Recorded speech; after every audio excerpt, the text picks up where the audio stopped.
जय माता दी। आइए सुनते हैं ग्यारस माता की यह कथा। एक बार एक राज्य में एक राजा रहा करता था। राजा बहुत ही बुद्धिमान और बलशाली था। राजा सदैव अपनी प्रजा का बहुत अच्छे से ध्यान रखता था। प्रजा भी अपने राजा को बहुत पसंद करती थी। राजा की दो बेटियां थी। राजा अपनी दोनों बेटियों से बहुत प्रेम करता था। राजा की छोटी बेटी देखने में बहुत सुंदर और आकर्षक थी और राजा की बड़ी बेटी छोटी बेटी के मुकाबले थोड़ा कम सुंदर थी। राजा की छोटी बेटी ग्यारस माता की पूजा किया करती थी और सभी लोग राजा की छोटी बेटी से बहुत प्रेम करते थे और बहुत प्रशंसा किया करते थे। राजा भी अपनी छोटी बेटी को बड़ी बेटी से अधिक प्रेम करता था, जिस कारण राजा की बड़ी बेटी को अपनी छोटी बहन से बहुत नफरत होने लगी। राजा की दोनों बेटियां जब बड़ी हो गई तब एक पड़ोस राज्य में रहने वाला राजकुमार राजा की बड़ी बेटी के लिए रिश्ता लेकर आया। लेकिन जैसे ही उस राजकुमार की नजर राजा की छोटी बेटी पर पड़ी तो वह राजकुमार राजा की छोटी बेटी पर आकर्षण हो गया और उससे पहली नजर में प्रेम कर बैठा। उस राजकुमार ने राजा की बड़ी बेटी के साथ विवाह करने से मना कर दिया और उसने राजा से कहा कि मैं आपकी छोटी बेटी से विवाह करना चाहता हूँ। जिसके बाद राजा की बड़ी बेटी यह देखकर अपनी छोटी बहन से बहुत क्रोधित हो गई और राजा की बड़ी बेटी ने अपनी छोटी बहन को अपना सबसे बड़ा दुश्मन मान लिया। राजा की बड़ी बेटी ने अपनी छोटी बहन से बदला लेने का निर्णय लिया, जिसके लिए उसने अपनी छोटी बहन को जान से मारने का प्लान बनाया। राजा की बड़ी बेटी ने अपनी छोटी बहन को मारने के लिए सबसे पहले एक लड्डू में जहर मिलाकर अपनी छोटी बहन को दे दिया और उसको लड्डू खाने के लिए कहा।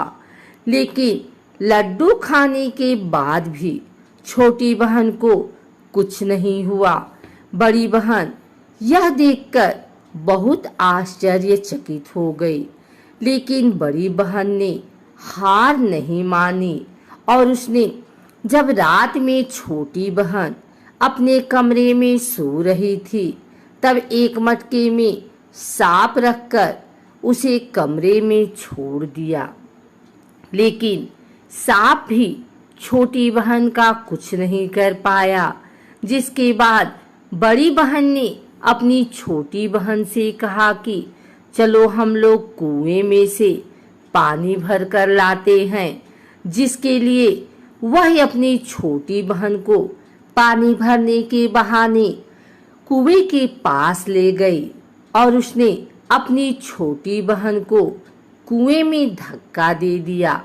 लेकिन छोटी बहन को तब भी कुछ नहीं हुआ, क्योंकि हर बार ग्यारस माता उसकी रक्षा कर रही थी और उधर बड़ी बहन अपने सारे प्रयासों के बाद असफल हो रही थी, जिससे वह बहुत क्रोधित होती जा रही थी। फिर उसने अपनी छोटी बहन के पास जाकर उससे खुद ही पूछा कि मेरी छोटी बहन, तुमको पता है भगवान ने सबकी मृत्यु एक निश्चित समय पर लिखी हुई है और कैसे तुम्हारी मृत्यु होगी, क्या यह तुम जानती हो? तब छोटी बहन ने अपनी बड़ी बहन को बताया कि हाँ, मैं तो जानती हूँ मेरी मृत्यु कैसे होगी। छोटी बहन से यह सुनकर बड़ी बहन मन ही मन बहुत प्रसन्न होने लगी और उसने अपनी छोटी बहन से कहा कि तो मुझे अपनी मृत्यु का राज बताओ। छोटी बहन ने अपनी बड़ी बहन से कहा कि मेरी मृत्यु तो एक तोते में है, जो तोते के गले में एक हार है, उससे मेरी मृत्यु होगी। जब तक कोई भी व्यक्ति तोते को मारकर वह हार अपने गले में पहनेगा तो मैं मूर्छित हो जाऊंगी, और जैसे ही उस हार को अपने गले से उतारेगा तो मैं वापस से जीवित हो जाऊंगी। अपनी छोटी बहन की मृत्यु का राज जानकर बड़ी बहन बहुत ही खुश हो गई और उसने अपनी छोटी बहन को मारने के लिए उसके पालतू तोते को ढूंढना शुरू कर दिया।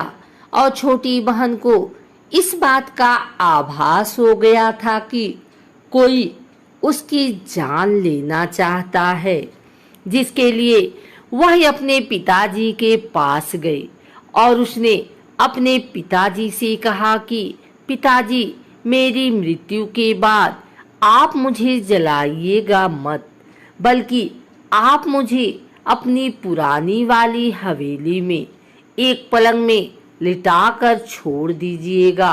अपनी छोटी लड़की की यह बात सुनकर राजा बहुत आश्चर्यचकित हुए। राजा ने अपनी छोटी बेटी से पूछा, बेटी, तुम यह क्या कह रही हो? तब राजा की छोटी बेटी ने बताया, पिताजी, समय किसी के लिए नहीं रुका है, कब क्या हो जाए किसी को कुछ पता नहीं है। और फिर राजा ने अपनी छोटी बेटी से कहा कि तुम ऐसी बातें क्यों कर रही हो? 2-3 दिन में तो तुम्हारा विवाह है। लेकिन छोटी बेटी ने अपने पिताजी को ऐसा करने पर मजबूर कर दिया और उनसे वचन ले लिया। राजा ने भी अपनी छोटी बेटी की बात स्वीकार कर ली और 2-3 दिनों के बाद जब शादी का समय आया तब राजकुमार बारात लेकर राजा के घर आया और राजकुमार और राजा की छोटी बेटी का विवाह शुरू हो गया। जैसे ही राजा की छोटी बेटी राजकुमार के साथ फेरे लेना शुरू करती है, उसकी बड़ी बहन अपनी छोटी बहन के कमरे में जाकर उसके तोते को पकड़ लेती है और उसको जान से मार देती है। तोते के गले में जो हार था उसको अपने गले में धारण कर लेती है। जैसे ही बड़ी बहन उस हार को अपने गले में धारण करती है, उधर छोटी बहन 3.5 ही फेरे ले पाती है और वहीं पर बेहोश होकर गिर जाती है। जिसके बाद राजा ने बड़े दर्द हकीमों को बुलाया और अपनी छोटी बेटी का इलाज करने के लिए कहा।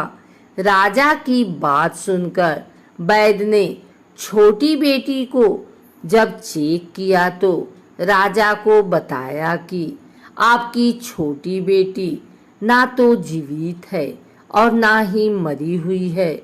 यह मैं ऐसा पहली बार देख रहा हूँ।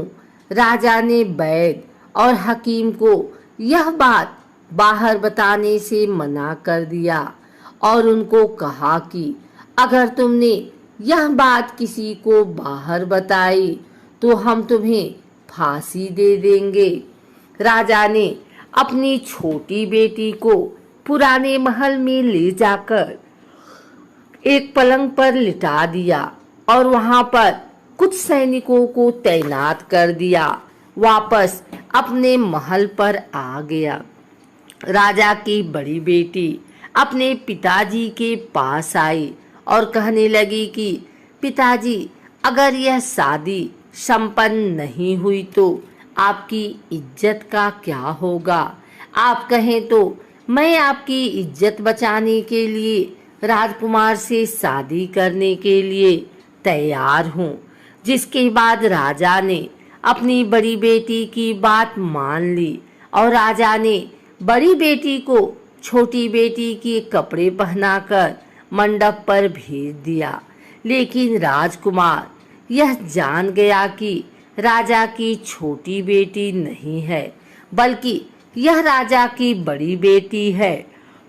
लेकिन जब राजकुमार ने शादी करने से मना किया तो सभी लोगों ने राजकुमार को विवश करके राजा की बड़ी बेटी से बचे हुए फेरों को संपन्न करा दिया और विवाह करवा दिया।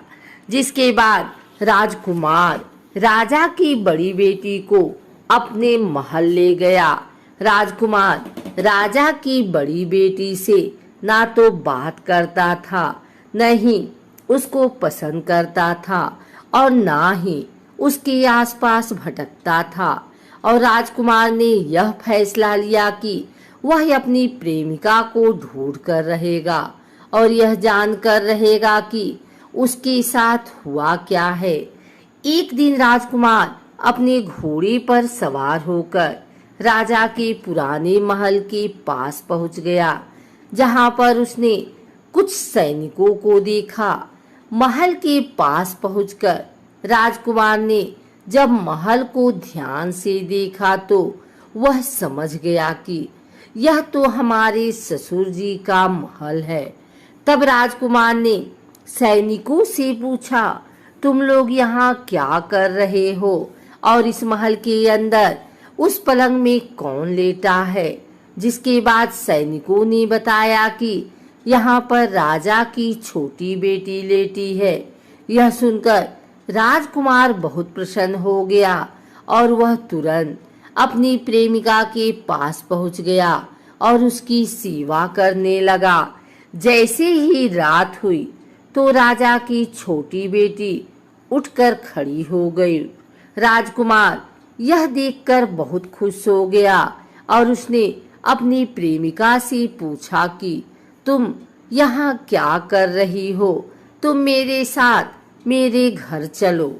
राजा की छोटी बेटी ने राजकुमार को सारी बातें बता दी कि मेरी जान एक तोते में बसी थी और मैंने यह बात सिर्फ अपनी बड़ी बहन को बताया था और मुझे पता है कि उसने ही मुझे मारने का प्रयास किया है।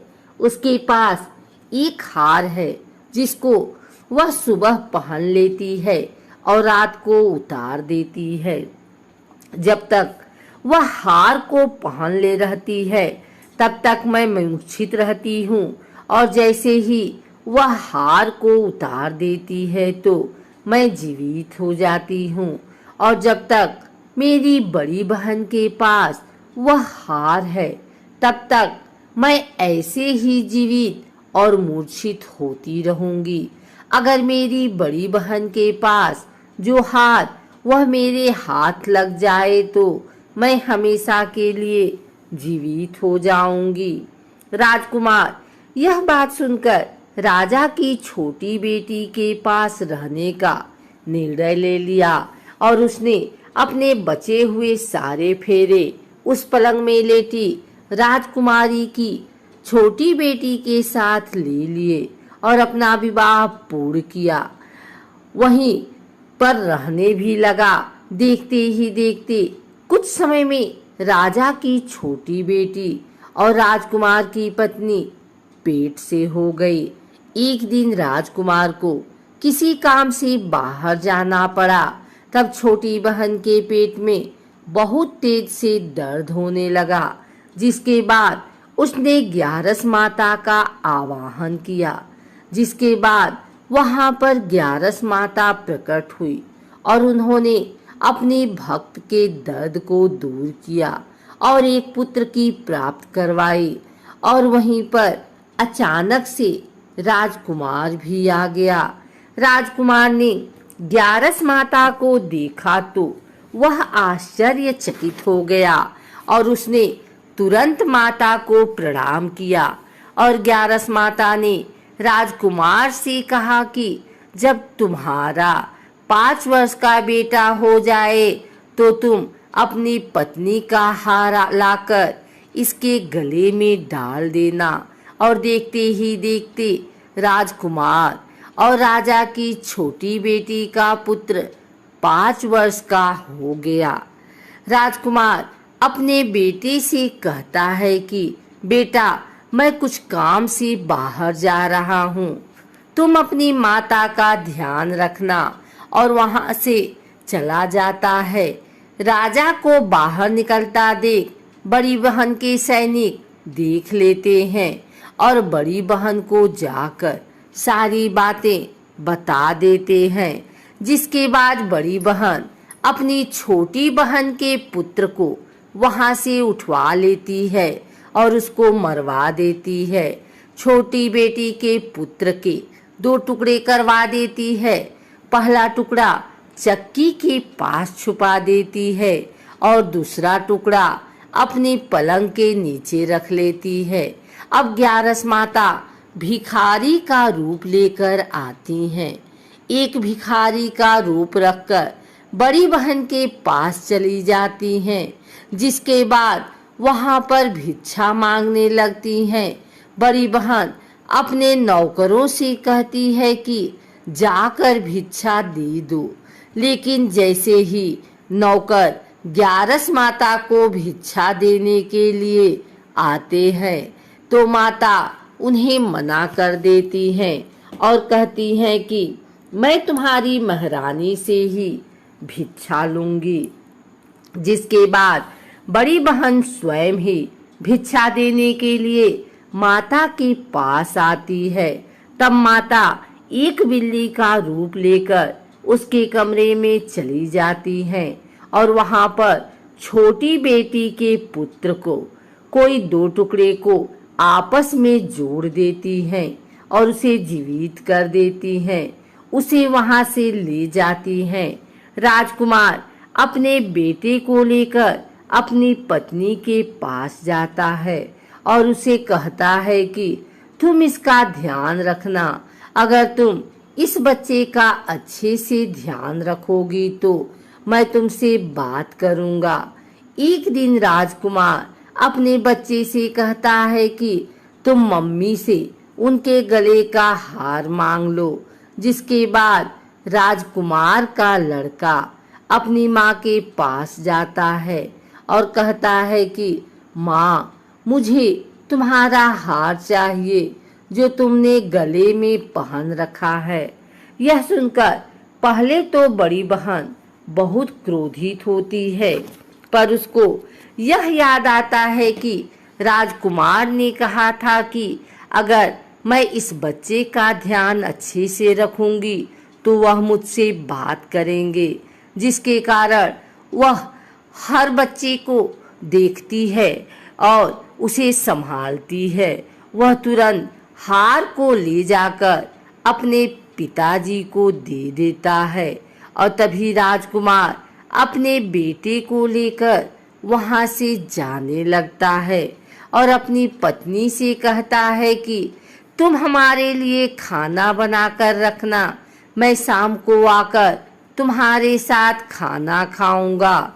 और वह अपने बेटे को लेकर वहां से चला जाता है। जिसके बाद वह राजा के पास जाता है और उनको सारी बातें बता देता है। राजा अपनी बड़ी बेटी की यह करतूत सुनकर बहुत क्रोधित होते हैं और अपनी परवरिश पर ही दोष देने लगते हैं और राजकुमार को अपनी छोटी बेटी के साथ रहने के लिए आदेश देते हैं।